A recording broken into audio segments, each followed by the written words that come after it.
This lesson is located in Google Classroom. If you go down to the lesson that is labeled Dragon Head 3/4 view, the step-by-step instructions are here, but I'm going to walk you through them on camera. So the first thing we're going to do is we're going to draw a triangle. Notice how much space I have here. I'll show you later on how to use up space in your sketchbook rather than just doing one drawing per page. But we're going to start this sketch off, and again, this is a dragon head. I'm going to draw very lightly, and notice how large I'm drawing it. This page is 8.5 inches wide by 5.5 inches tall. And I'm going to take up a good portion of it by drawing a triangle like this. It's a right triangle.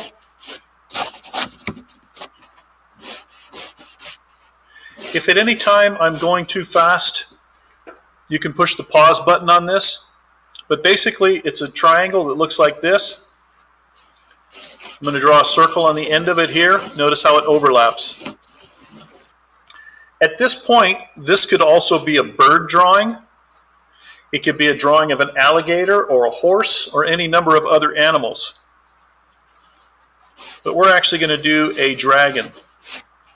I'm extending this line out, and I'm not going to erase anything. I'm going to draw very lightly for my construction lines, and I'm drawing a little bit darker here for the video. But basically, starts off with a circle or a triangle and a circle. I've cut off this part of it. This is where his nose is going to be. I'm also going to cut off the top of it like this.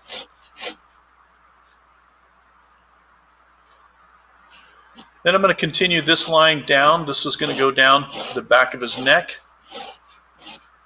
And from here, we're going to do the front of his neck. We're going to draw an eye right here. Notice that the eye is oval shaped. On the top of his head, starting about here, we're going to draw two horns. So this is the horn that's on the front of his face.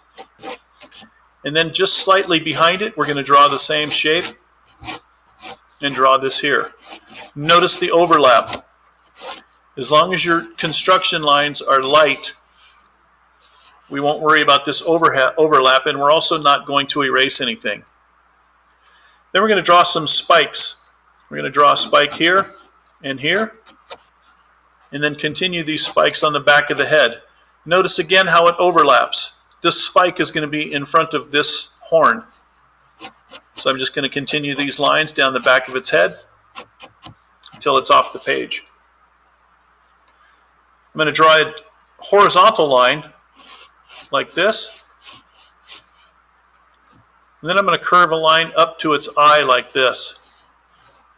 Again, all of these lines are drawn very lightly. Up here where his nose is, we're going to draw a little upside down U. And we're also going to draw an arc in front of it. Or on top of it, excuse me. Down here, we're going to draw another arc. Or a half of an oval. And then right about here, we're going to draw a curved line like this. This is where his neck is on the front. For the eye, we're going to draw a circle here. And at the moment, it doesn't appear to have any sort of expression. And I've exaggerated a lot of these lines from the original drawing that I've taken this from. Draw an oval here behind the eye.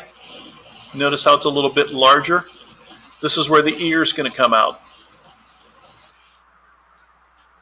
So the ear sort of looks like a flap. We're going to do a slightly diagonal line this way.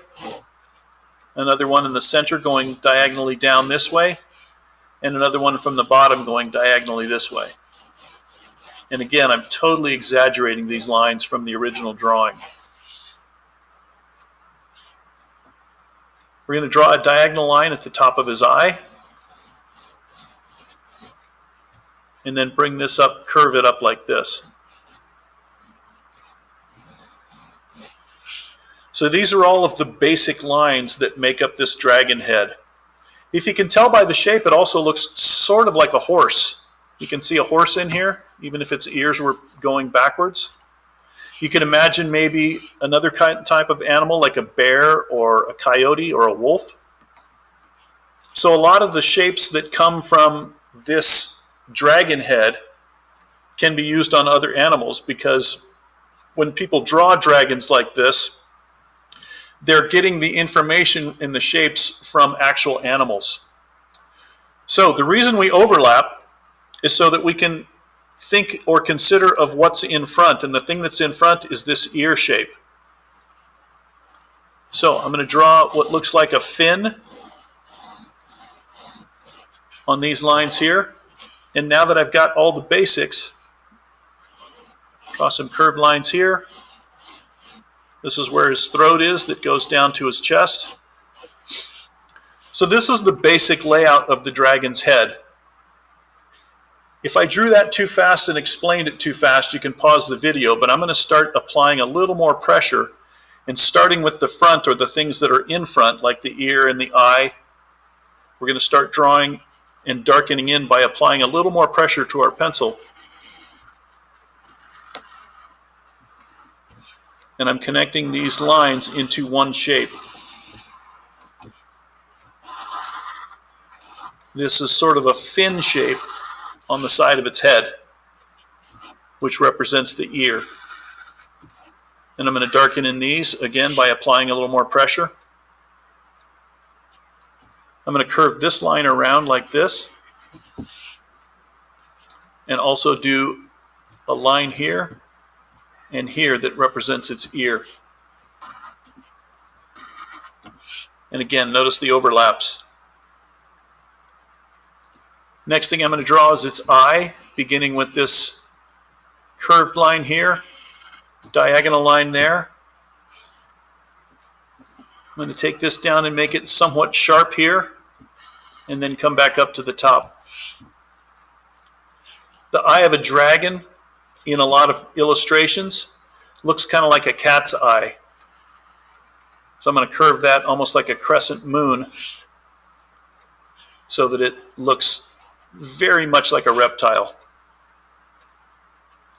The next thing that's in front is this horn that's coming off the front of its head, or the side of its head. So I'm going to draw the horn, darken it in. Now that I've got the horn shape, I can draw this part of its forehead, slants down here, curves slightly there, draw down the front of its nose to its nostril, and darken in that area. Then I'm going to just continue around. Draw its top lip. If you want to, you can do a diagonal or jagged line here. And then make sure to do this piece going up like this, because this is the upper part of its mouth, or its snout. Then draw the bottom lip and continue it around to its jawline.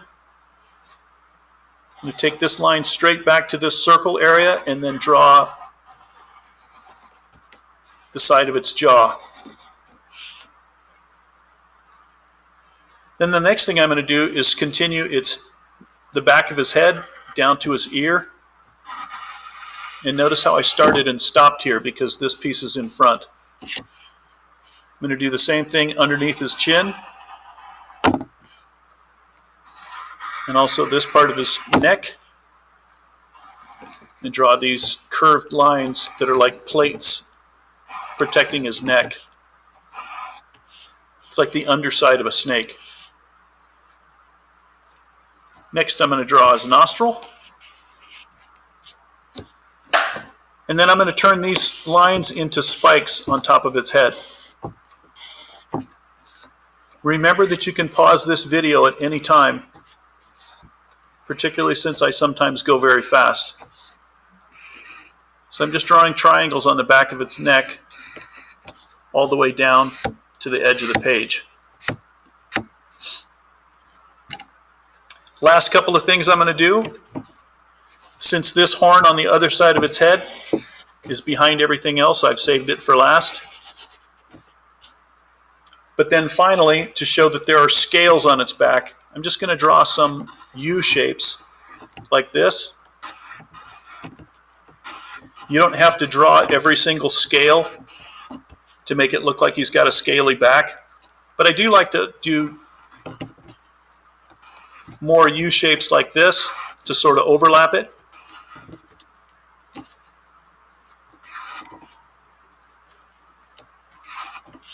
So again, you don't have to draw every single scale. This sort of shows you, or shows the person who's viewing it, that he has scales on his back. So now what you're going to do is you're going to take this drawing, photograph it, and add it to your slideshow. And I'll do that in a different video.